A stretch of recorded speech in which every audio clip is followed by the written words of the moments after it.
Season 2, brought to you or covered by GoMTV.net.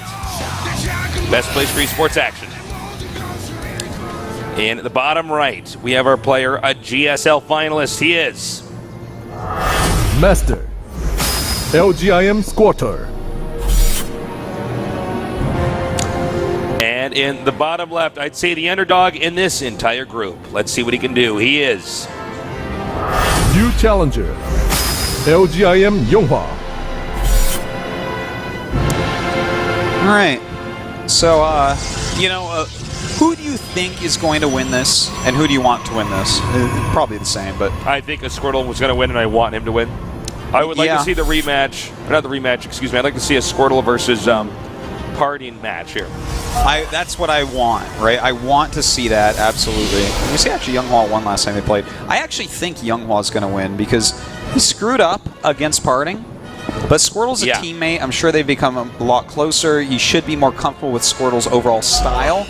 Yeah. And YongHwa does have like a very precise, very strong PvP with like a lot of knowledge backing it up. So I feel like he's going to pair up reasonably well with Squirtle, but I would love nothing more than to see Squirtle go against Parting because Parting... Well, that's just going to be a fun match to cast and to watch. Yeah, if you look back through history, like Squirtle came up before Parting. Parting came up using all of Squirtle's builds. Like, Parting is the guy that's good at executing them. Squirtle was the guy that was good at making them back in the day. And, nowadays, Parting is making the big esports money and, has all the fame and is on one of these huge Kespa teams. So I would love to see Squirtle go up and show Parting he's still, maybe he's still the boss. Yeah, I would love to see that match. Then again, it would be cool to see YongHwa win this only if YongHwa won the next match against Parting, and that I don't think can happen. But if that did happen, if that was the narrative for today, that would be really cool too. Yeah. Well, we will see, Tasteless. We will see. Right now, they've both lined up with build orders almost completely. Squirtle, the first scout.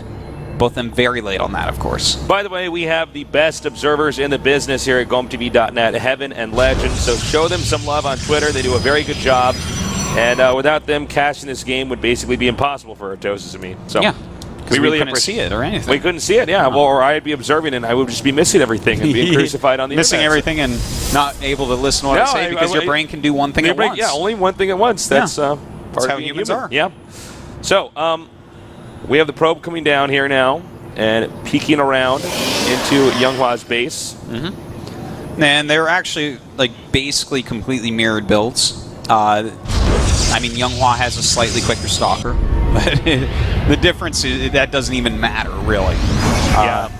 And it looks like they're both going to Mothership Core scout each other, but they probably will both have stalkers waiting for that. So, yeah, it's not like there's a surprise entrance you can come in here with the Mothership Core, that's for sure. Especially when they pass each other. Yes. Twilight Council now on the way. Here's the Mothership Core high five. Oh. It'd be cool if when they hit each other, because it happens not very often, if they kind of bounced off each other. Have you ever, I know you didn't play a lot of basketball, but when two basketballs hit each other, they just both go flying. They do. I can't even dribble a basketball or Artosis. Oh my god. I can't even play like NBA Jam, okay? on console, okay? Oh wow. I can't. That's funny. I like the way you did that. Okay, we have a Twilight Council for both players. Really nice opening, of course. DT's here for YongHwa. Now, if Squirtle doesn't go Dark Shrine, he might just straight up lose, because DTs generally beat Blink, but it looks like he's going Dark Shrine too. Dark Shrine, the strat of the day. Yeah, everybody's DT rushing here, and spotted. Now the question is, does he cancel? That's what I want to know. I don't think he does. Think he sticks with it? Yeah. The Dark Shrine, like, what are you going to do? Get two observers, sit one at home? And then a Robo's coming. Are you going to have an observer in your main and your natural? Well, now you have to buy cannons. Like, I think the Dark Shrine kind of just pays for itself if you already started it. I guess that's true. It's much more effective here in Heart of the Swarm. Yeah, much, much more. I have to agree with you there. So they're both going to go for that. But YongHwa's actually getting the Robo. So it looks like YongHwa's just going to go ahead and win this game. It's pretty simple. He has a pylon in his opponent's natural. Squirtle didn't get the scout off. YongHwa kind of sacrificed energy and life on the Mothership Core to see the Dark Shrine, whereas Squirtle did not. So without detection, it's basically a free win. It's there's nothing you can do. I mean, Yeah. Squirtle starts the Robo. It's so late that he's going to lose all his probes before it really matters over his next. Does he have a sentry at the ramp or anything that could buy time? Okay, he can. Okay. He's buying time. I don't know how long this can last. This is kind of a band-aid solution here. With the amount of gas he has, he actually can make it last the entire time. But the amount of sentries he has to make, and in fact, we might see 2 more warp in and then push through. I don't think we'll see that because it's risky in case an observer's already on the way. But, you know, he could do something such as attack the Nexus. But we don't really see that here. Oh! That's my casting. I just go, oh, when that happens. It's really good. Because I didn't know if it was going to happen. I got excited. So he does get in here now, so he can get some probes here. Oh, look at him blocking, actually. He's doing a really good job. He is. But the DT dealing so much more damage than his DTs could really do. Right. Like, already it's killed 5-6 probes. It's basically already paid for itself, and it killed a sentry, and it killed a zealot, and it's forcing lost mining time. Really nicely and it done. forced him into 4 sentries, which I assure you that you don't want 4 sentries in PvP. Well, he can just make an Archon and Zealots, or and run over the force fields and kill him. So absolutely. So, looking at where the game's at right now, the probe difference actually is not that much considering. It's 35 to 33. A little bit surprising there. Okay. Now he's just going to go ahead and build up here. YongHwa should be in very good shape. And Squirtle's aware of that. There's not like Squirtle doesn't know what's coming for him. But we'll see if Squirtle's pretty good at handling situations like this. Yeah, this is kind of cool from YongHwa. He's actually going on a similar tech path to what we saw before. He's going into Blink. Even though obviously he did a completely different build, it looks like YongHwa is a fan of Blink after Expand overall, which, obviously it's going to give you a lot of mobility. Immortal drops are coming back in a big way, so it's going to help you out against those as well. That really excites me, too. The Immortal drops, we got a taste of that, a glimpse of that in Wings of Liberty. Yeah, it was getting pretty popular. A few months after the game was out, and then it just kind of went away. Yeah. Well, just Stargate tech got so good. If you open Stargate against someone that opens Immortal drops, well... A Warp Prism and Immortals don't do so well against that, I guess. Yeah. All right, so actually a Stargate as well as a Warp Prism on the way here for YongHwa, but it has been scouted. This is very interesting. The single Stargate tells me that YongHwa wants to actually go for... I mean, there's a small chance he wants to go Oracle. That's what I was going to guess, But my guess is he's going to go right into Tempest. Okay. Use Blink Stalkers. Camp outside the base, maybe? Yeah. Hit him with the Tempest? Yeah. I mean, right now we actually have Squirtle going for Colossus, so it's a good tech choice. And between Blink Stalkers and a Warp Prism with Immortals in it, he can stall out till he has Tempest. That's not going to be an issue. No, it makes sense. He's not going to be killed before Even if he's not killing probes with this Warp Prism, he can actually drop on pylons, too. Yeah, definitely. Whoa! All right, well, he triggered that. Yeah, and now, here we go. This Immortal drop does go to work. Really, this is already doing a very good job. This costs him really nothing to do as long as he doesn't lose it, and we didn't see Blink from Squirtle because he went directly into Colossus tech. And in fact, Colossus tech, is losing some popularity because of builds like this. Yeah, I mean, right now, Squirtle's basically stapled into his base, and YongHwa's free to harass him. Look at that, he triggered the Guardian Shield, he just runs away. Yeah, YongHwa is just gaining advantages all over the place, Tasteless. And look at this beautiful pickup. You know what's funny about this is that they're so good against... Oh my god, what is happening in this game? All right, well, that was a bit of a mistake, but he's also done so much damage that it's kind of okay. 17 probes killed now, and as far as units lost, he took a big hit by losing the Warp Prism and the 2 Immortals. But still, he's a little bit ahead in that area.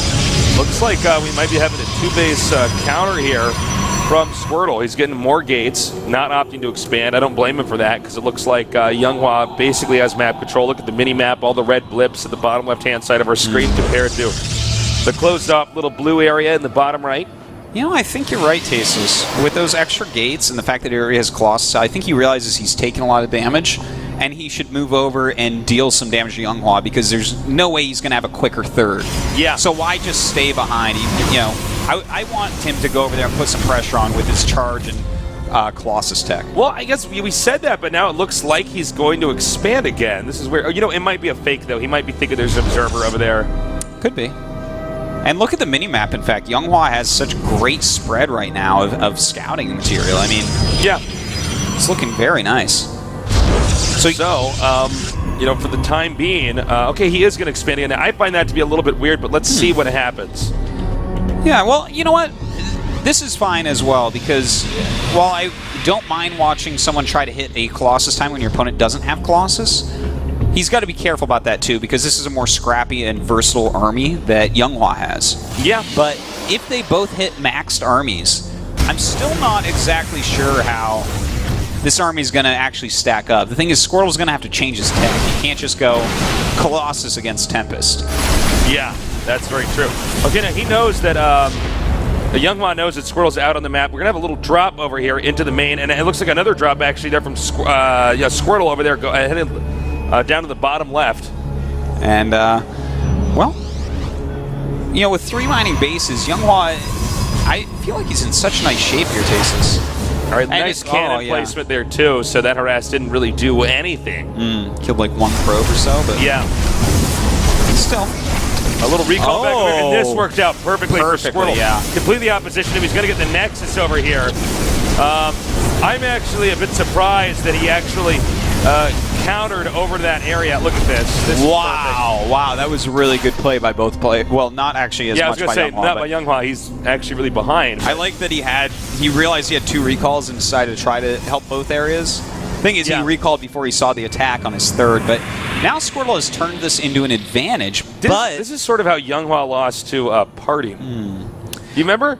Yeah. He got hit. He got a drop in the main, and then he goes back to the main, and then he just attacked the 3rd base, and it worked. This is weird to see the second PvP here from him actually turn out like this. Well, I'm excited to see how this is going to actually turn out in the long term, because I would say as far as unit composition goes right this second, YongHwa has a small lead, even though he has less units. Because these Tempests are going to just massacre the Colossi, but you know, the Colossi will deal a lot of damage to ground units before that occurs. All right, let's see if we can get away from this Tempest. This thing shoots like the length of the computer screen. It certainly does. And it looks like he's going to move out here again. Yeah, you know. And if he can get this base to be denied, that's huge.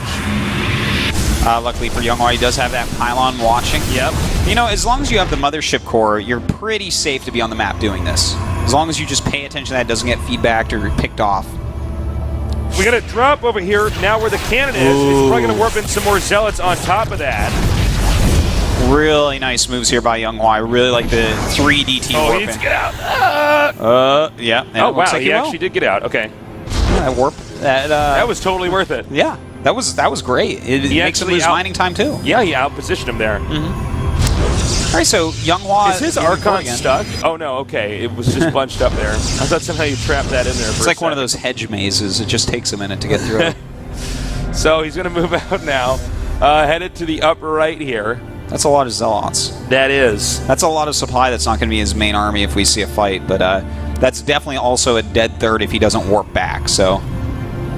Well, he could probably target down the Nexus like you've seen before and then warp back. Yeah, I think you're right.